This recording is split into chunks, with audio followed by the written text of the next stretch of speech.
It's 8:30. Good morning. I'm Ian Crouch with Hunter News. A southerly change overnight has caused some headaches for firefighters working to contain a bushfire at Wakefield. The fire broke out on the eastern side of the M1 late yesterday and is now listed at advice level after burning through more than 170 hectares. Around 50 firefighters have spent the early part of this morning dealing with spot fires which broke containment lines, and Wakefield Road is closed. Chris Garlick from the RFS says while no properties are under threat, residents need to remain vigilant. Residents in the area should monitor conditions should they change and take advice from firefighters on the ground. There are a number of firefighters working in and around that area, so there shouldn't be any threat to any property, especially in the early stages of this morning. Croatian striker Marko Simic still took the field for Persija Jakarta in Newcastle last night, despite earlier facing court in Sydney, accused of indecently assaulting a woman on a flight from Bali. The 31-year-old was cleared to play in last night's Asian Champions League qualifier against the Jets, but was booed every time he touched the ball. Simic is due back in court in April. He's unable to fly back to Indonesia after being forced to surrender his passport. The search continues for a man who approached two young boys at Lambton. The boys, aged 6 and 10, were riding their bikes to school at about 8:20 yesterday morning when the man approached them near Kentish Oval. The boys fled unharmed and Newcastle police were notified. The man's described as being Caucasian, in his 40s or 50s, with a solid build and brown eyes. He was wearing jeans, a red hat and a black face covering. Lake Macquarie's Awabakal Butterfly Cave will have additional protection from a residential estate set to be built nearby. The local Aboriginal community fought against Roche Group's development application for years, and though it will still go ahead, an expanded area around the cave has now been granted heritage protection. Mayor Kay Fraser says council has been concerned about the development. The community there were up in arms. The council was very concerned. We've been advocating for some time for a much larger buffer zone. So today's announcement is a good announcement, and obviously it's a compromise, but I think another 4 lots does give a great bigger buffer zone than what they already had.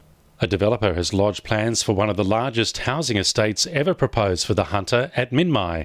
The $200 million development would see 2,000 new homes built near the intersection of the M1 and Hunter Expressway.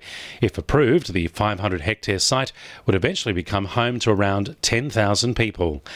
Hundreds of shoes collected throughout the Maitland Domestic Violence Committee's Shoes for Thought project have been donated to a charity set to open its doors in Newcastle next week.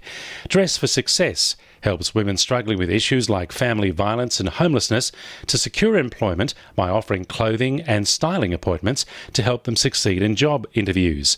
Maitland MP Jenny Aitchison says residents donated the shoes to reflect their experiences with domestic violence. That's a sad thing that there's so many people who have been impacted by domestic violence, but great to see that this service will have the support, and I think there's a really nice cycle in that we are going to be helping as a community to let women find their feet.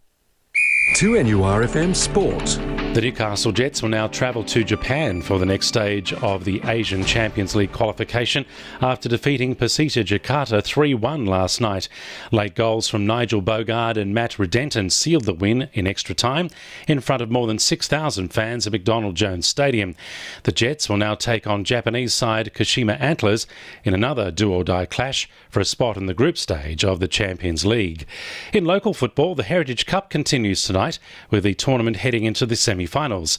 Reigning NPL premiers Edgeworth will take on second division outfit West Wallsend in the first semi, while Lake Macquarie will host Western for a spot in the grand final this Saturday. Edgeworth, Lakes and Western all won their respective pools, while West Wallsend finished as the best second-place team. And South Wallsend have bolstered their line-up heading into the Women's Premier League season, recruiting a couple of former young Matildas. Kobe Ferguson, Ashley Brodigan and Kirsten and Tony have all joined the Wolves, having previously played at the highest level.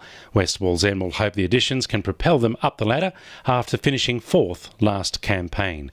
And the winning numbers in Oz Lotto are 12, 6, 36, 3, 10, 5 and 39, and the supplementaries are 9 and 26. 2NURFM News Time, 26 to 9.